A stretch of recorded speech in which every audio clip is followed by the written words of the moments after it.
concomitant to that, I think school policies that are absolutely brain dead, like zero tolerance, and the criminalization of child behavior by schools, which again propels youth rather quickly and directly into the juvenile justice system.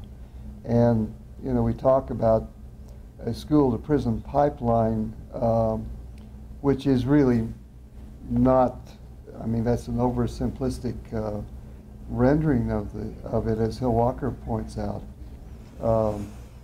But in fact, we are seeing an increase in direct referrals by schools of youth to juvenile courts and arrests for behaviors that are in fact not tolerated, not criminal. And I think that's a very direct outcome of the attitude that promoted No Child Left Behind and other practices that simply say, if students are not here to learn and excel at that, we're not really interested in serving them. And you know, as Hill Walker points out, and many others who have written as well, the societal costs of this educational blunder are just overwhelming. It costs a reasonable, fairly conservative estimate is about $60,000 per year per bed to house a juvenile in a detention center or a correctional center. Now, public education costs on average about $4,000 per year. And John Q. taxpayer pays for both those tuitions. Which one would we rather have, you know? But the public does not get that. And the public doesn't get it because our policymakers don't get it. They don't read our research. They don't respond to our calls for papers or listen to what we have to say. They get their information from the popular media, and the popular media is of the opinion that schools are made safer if we get the thugs out and keep them out. And we have to put the lie to that. You know, that simply is not happening. And I worry significantly about that. Another aspect of this same phenomenon, perhaps, is what professionals refer to as a siloing effect. That I think there's some hope for the future. I see it in my students. They will be much smarter than we ever dreamed of being. I think there's hope in neuroscience. I think children and their families will find greater relief from some of the symptoms that immobilize them. I think technology will be interesting as a future for these kids. I think many of them, as they are expelled from school, will end up in cyber schools, which will change the face of cyber schools and charter schools. And I suppose I think as long as there are parents who are heard, there will be hope for change. I think there's a horrible chasm between policymakers, professors, institutes of higher ed, and people who are living every day and going to bed every night with children with severe disabilities. The lessons that I took from Los Angeles, in part, were about the power of simple groups of people brought together by trauma, the trauma of having a child with a disability. I have a child who was born with a birth defect, so I entered into that that community not by choice. And there is nothing more powerful than the voice of a parent who is struggling to find the right resources and the right services for his or her child.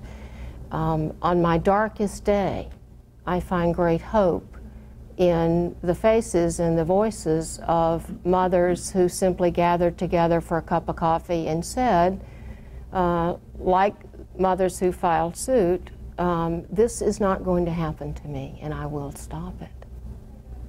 So I find hope out of that traumatic experience, I guess you could say. Loss is a powerful teacher. 1980s, something was going to change dramatically, and that things were going to take a right turn.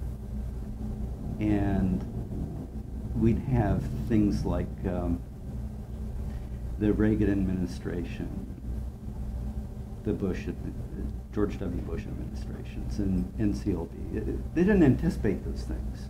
Thought those things could not happen, would not happen.